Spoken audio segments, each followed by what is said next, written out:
Okay, this one's just a sketch, so we don't need to worry about the values. It's an energy profile. Energy profiles are the ones that go like this, or like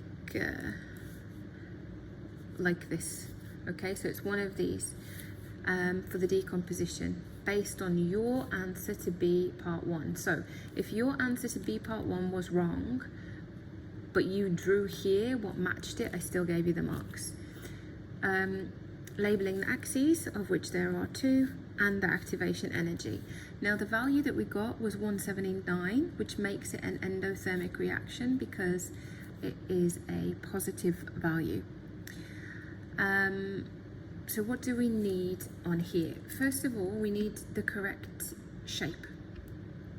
So if it's an endothermic reaction, that means that we have got a lot of energy going in, and then the products exist at a higher energy state than the reactants. So this represents my products, this represents my reactants.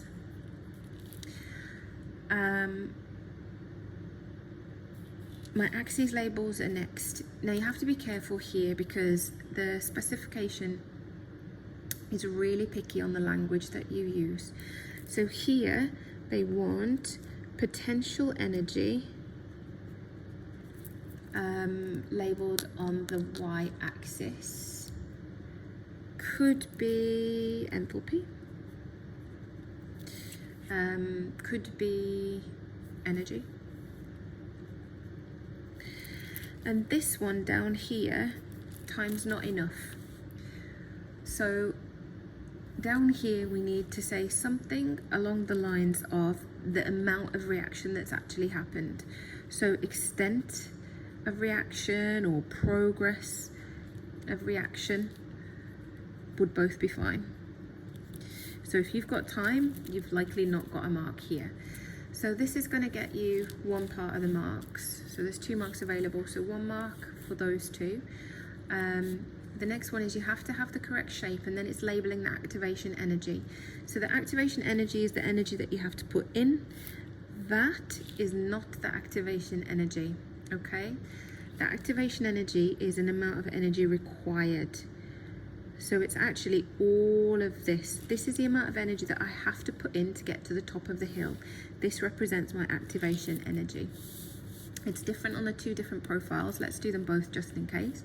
So we have looked at this one.